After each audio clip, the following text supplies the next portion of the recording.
इब्तिदाई रब जलील के बबरकत नाम से जो दिलों के भेद खूब जानता है, सामाईन व नाज़रीन को मोहम्मद आमिर हजूर का सलाम कबूल हो। दोस्तान ग्रामी कदर, शाह अब्दुल लतीफ़ रहमतुल्लाह ताला अलैह अल मारूफ इमाम बरी सरकार, उनका एक इंतहाई शानदार और मज़ेदार वाक़या आपकी खिदमत में पेश करने लगा हूं। बहुत ही दिलचस्प वाक़या है। खुतबा हजरात जो हैं उनके लिए भी ये वाक़या नया और तकरीर के लिए एक बेहतरीन मवाद की हैसियत रखता है और आम अवामुन्नास के लिए भी इंतहाई दिलचस्पी का सामान है इस वाक़ये में।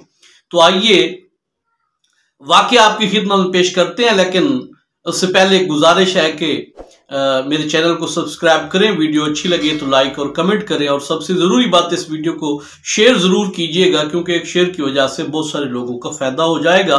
तो आइए वीडियो का बाकायदा आगाज़ करते हैं। हज़रत इमाम बरी रहमतुल्लाह ताला अलैह का असल नाम शाह अब्दुल लतीफ़ था।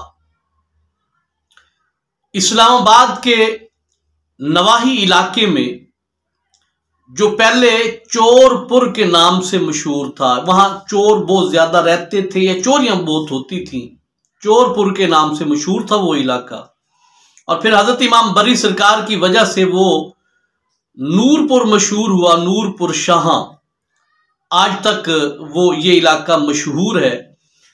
वहां एक गार था, उस गार में हजरत इमाम बरी सरकार चले गए और आपने काफी साल, उलमा ने लिखा है कि 3 साल या 4 साल आप लगातार उस एक गार के अंदर रहे और लगातार आप अल्लाह पाक की इबादत करते रहे।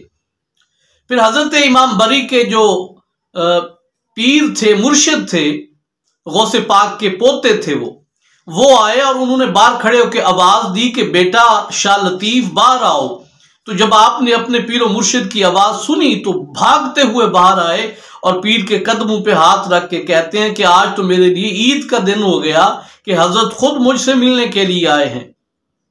तो हजरत शाह अब्दुल लतीफ के पीर और मुर्शिद ने उनकी लगातार इबादत और रियाजत को देखते हुए उन्हें इमामुल बर का खिताब दिया कि इस वक्त खुशकी पे जितने भी लोग आबाद हैं, जितने भी बुजुर्गान दीन मौजूद हैं, उन सब में से अल्लाह पाक की इबादत करने वाले तुम ज्यादा हो, इसलिए तुम्हें मैं इमामुल बर का खिताब देता हूं। फिर उसके बाद शाह अब्दुल लतीफ इमाम बरी सरकार के लक़ब से मशहूर हो गए। उनका एक वाक़या उलमा किराम लिखते हैं, फरमाते हैं कि हजरत शाह अब्दुल लतीफ यानी इमाम बरी सरकार को बचपन से ही इबादत का बड़ा शौक था। 100 भैंसें थी, 100 वाले साहब ने लेके दी हुई थी कि इन्हें जाओ और जाके चराओ। इस्लामाबाद के नवाही इलाके में रहते थे तो वहां बहुत सब्जा ही सब्जा होता था। हजरत इमाम बरी सरकार का तरीका यह था कि भैंसें लेके निकल जाते, भैंसों को चरने के लिए छोड़ देते और खुद मुसल्ला बिछा के अल्लाह पाक की इबादत शुरू कर देते। बचपन से यह आपका मामूल चला आ रहा था। एक दिन ऐसा हुआ कि आपने भैंसों को चरने के लिए छोड़ दिया और खुद मुसल्ला बिछा के नमाज पढ़ना शुरू कर दी। करीब ही एक खेत था, हजरत इमाम बरी सरकार की तमाम भैंसें उस खेत में दाखिल हुई और फिर 100 भैंसें किसी खेत में चली जाए तो उसका तो उन्होंने सफाया कर देना था। जो फसल थी ना वो सारी की सारी तबाह हो गई, खत्म हो गई, खा गई ये भैंसें। उस खेत का मालिक जब आया तो उसने देखा कि भैंसें फसल सारी उजाड़ चुकी हैं।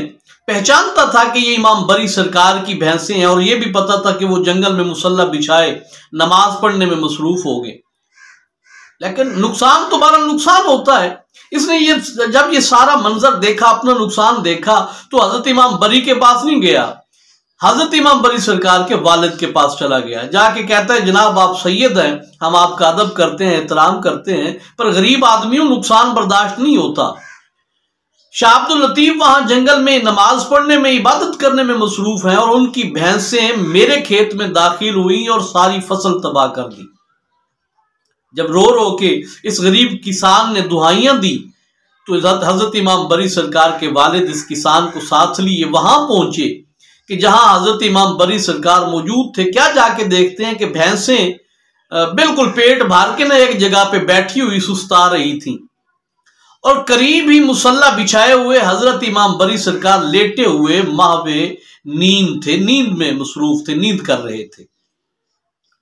والد صاحب کو جلال بڑا آیا کہ میں نے بھینسیں چرانے کے لیے بھیجا تھا، اب اس ایک غریب کسان کا بیچارے کا نقصان ہو گیا ہے، تو آپ نے نہ لیٹے ہوئے حضرت امام بری کو زور سے اپنے پیروں کے ساتھ ایک ٹھڈا لگایا۔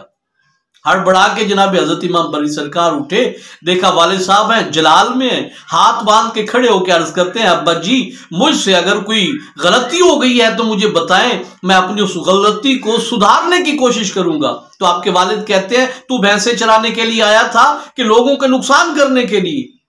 ابا جان کس کا نقصان ہوا ہے؟ تو فرماتے ہیں یہ اس کسان کا نقصان ہوا ہے، تیری بھینسیں اس کے کھیت میں گئیں اور ساری فصل تباہ کر دی۔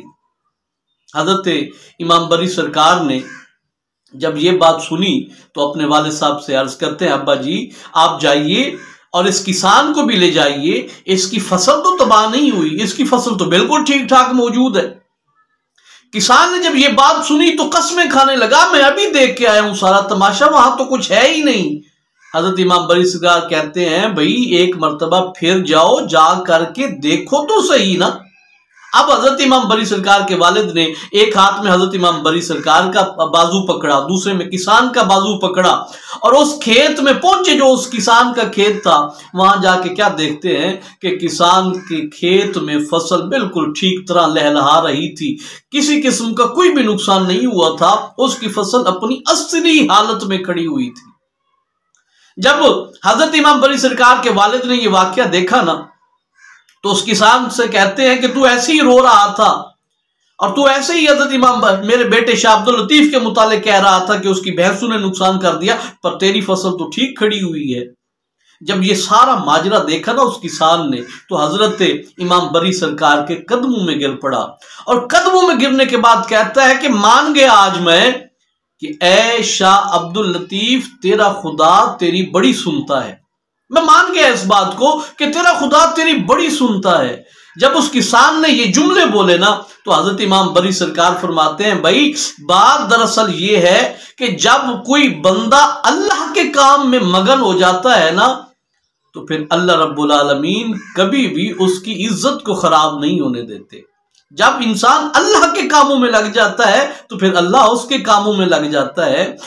جو بندہ اپنی مرضی چھوڑ کے مالک کی مرضی کے مطابق زندگی بسر کرتا ہے، انسان تو انسان رہے، اللہ پاک جانوروں کے دل میں بھی اس کی محبت پیدا کر دیتے ہیں۔ تو پھر یہ کس طرح ہو سکتا تھا کہ میں اللہ کی عبادت کروں اور اللہ کے بندوں کی نگاہوں میں معتوب ٹھہرایا جاؤں، یا وہ مجھے بے عزت کرنے کے متعلق سوچے۔ اور آخری بات جو اس حوالے سے حضرت امام بری سرکار نے کی وہ بہت شاندار جملہ، آپ فرماتے ہیں کہ جب بندہ اپنے رب کی ماننا شروع کر دیتا ہے نا تو پھر اللہ بھی اپنے بندے کی ماننا شروع کر دیتا ہے۔ بات دراصل یہ ہے کہ ہم اپنے رب کی نہیں مانتے۔ آزما کے دیکھیں، حضرت امام بری سرکار کے اس جملے کے اوپر غور کریں، آپ جناب اسے آزما کے دیکھیں کہ آپ اپنی زندگی میں اپنے مالک کے احکامات کو ماننا شروع کر دیں، پھر آپ دیکھیں گے کہ دعا کے لفظ آپ کے لبوں پہ بعد میں آئیں گے، قبولیت کی سرٹیفکیٹ انہیں پہلے عطا ہو جائے گی۔ امید کرتا ہوں آج کا واقعہ آپ کو پسند آیا ہوگا، اپنی رائے سے آگاہ کیجیے گا، اپنا ڈھیر سا خیال رکھیے گا، بہت جلد دوبارہ ملیں گے، تب تک کے لیے اجازت دیجیے، السلام علیکم ورحمۃ اللہ وبرکاتہ۔